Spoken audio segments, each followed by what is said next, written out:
7h30 en direct, bonjour à toutes et à tous, bienvenue sur Grand Lille TV pour cette nouvelle édition du journal de la rédaction ce mercredi 22 novembre. On démarre par vos conditions de circulation car elles sont pour le moins compliquées ce matin autour de Lille, notamment sur la rocade nord-ouest entre Anglo et Ouascal. Accident en fait de signalé à hauteur de l'aérodrome de Bondu, près de Vambrechy et de Marc-en-Barœul. Dans le sens Ouascal vers Anglo, il y a donc du monde dans les deux sens à cause bien sûr de l'accident vers Anglo mais aussi dans l'autre sens vers Ouascal à cause de l'effet de curiosité. La rocade nord-ouest a évité ce matin. Les autres ralentissements habituels sur la 25, la RN41, la 1, la 23 ou encore la 22 vers Lille. Soyez prudents et patients au volant. D'autres infos bien sûr à suivre dans nos prochaines éditions. À la une également, le retour du soleil aujourd'hui dans la région. Vos prévisions météo sont bonnes. Une bonne nouvelle pour démarrer la journée. Les premiers nuages ce matin vont rapidement se dissiper pour laisser place au soleil, au ciel bleu, avec un peu de vent tout de même. Notez bien, 60 km/h de vent en rafale. Et les températures à la hausse, au-dessus des normales de saison. 13 degrés de prévu aujourd'hui à Lille. On en reparle bien sûr juste après cette édition. D'abord le lancement hier partout en France et dans la région de la campagne d'hiver des Restos du Cœur, la 33e édition déjà. Les antennes locales, régionales ont ouvert leurs portes hier pour les premières distributions alimentaires de l'hiver. Dans le Nord, l'association départementale des Restos compte 84 centres, 30 000 bénéficiaires, 2000 bénévoles. Sur ces images, à M, dans la métropole lilloise, le local a ouvert hier à 14 h. À raison de 2 distributions hebdomadaires, 150 habitants dans la commune seront aidés cet hiver durant les 17 semaines que doit durer la campagne hivernale. Pour rappel, l'an dernier en France, les Restos du Cœur ont distribué pas moins de 135 millions de repas. Écoutons la responsable de cette antenne locale à M dans la métropole lilloise au micro de Xavier Silly. On distribue toute l'année, c'est-à-dire qu'on n'arrête pas le 17 mars. Souvent on a un petit battement de 1 ou 2 semaines et après on redémarre pour ce qui était avant campagne d'été et qui dure jusqu'à fin octobre. En fait, ici, on n'a arrêté que depuis un mois.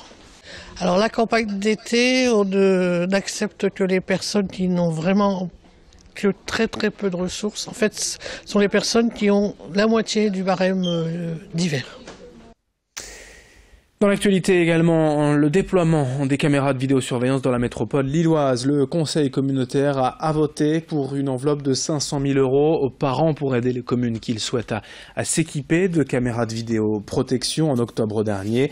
Alors le vote n'a certes pas fait l'unanimité, mais globalement, Gustave Dassonville, le maire d'Halluin, conseiller de la Melle en charge de la vidéoprotection, lui défend avec conviction la vidéoprotection, surtout en ce contexte de sécurité, de terrorisme aujourd'hui. Une quarantaine de villes de la Melle, déjà la moitié des communes du territoire, s'est déjà regroupée pour l'achat en commun de ce matériel de vidéoprotection.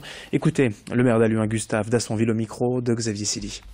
Une commission déontologique est créée en même temps que le schéma directeur de vidéoprotection de la Melle.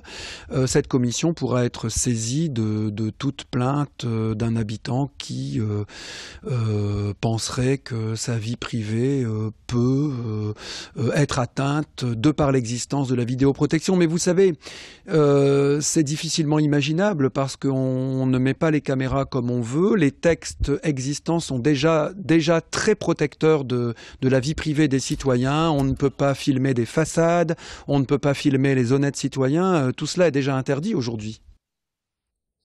Après la déception des élus de la région concernant l'échec de Lille pour accueillir l'Agence européenne du médicament, on scelle également des usagers du train Lille-Bruxelles. L'association Train Life explique qu'une telle institution européenne d'envergure aurait permis à ces Lillois travaillant aujourd'hui à Bruxelles de peut-être retrouver un emploi ici dans la capitale des Flandres, car selon eux, faire la navette entre la France et la Belgique est de plus en plus compliqué.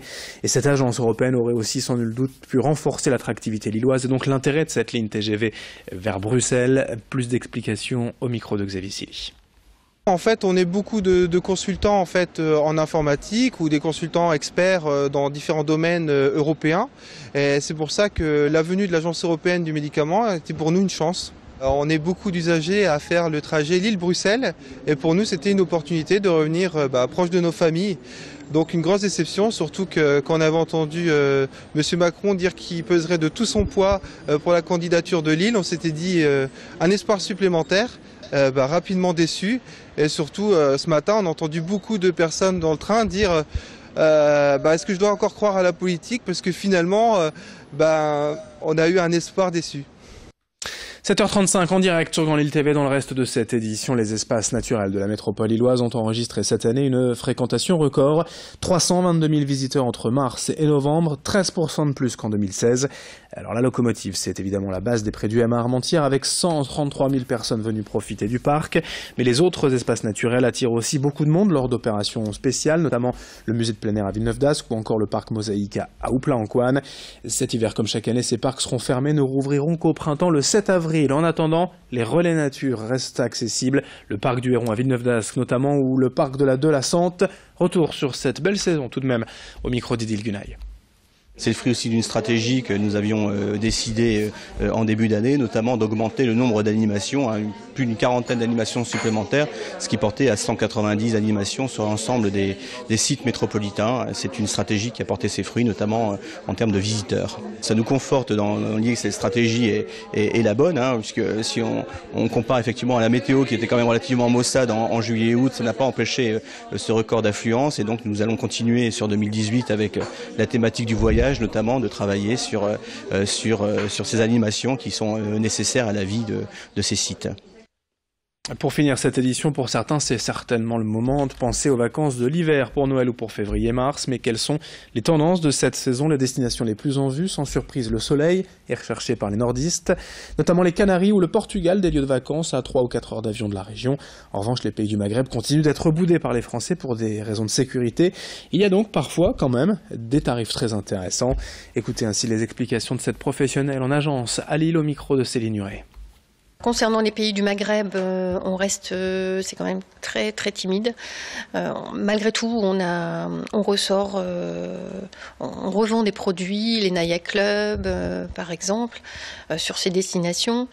La Turquie se revend un peu plus sur l'été, mais bon, ce sont des destinations que nous revendons à nos petits budgets, mais qui reste malgré tout, on a assez peu d'amateurs quand même. 7h37 en direct sur Grand Lille TV. Dans un instant, la suite du programme, vos prévisions météo. Très belle journée à toutes et à tous.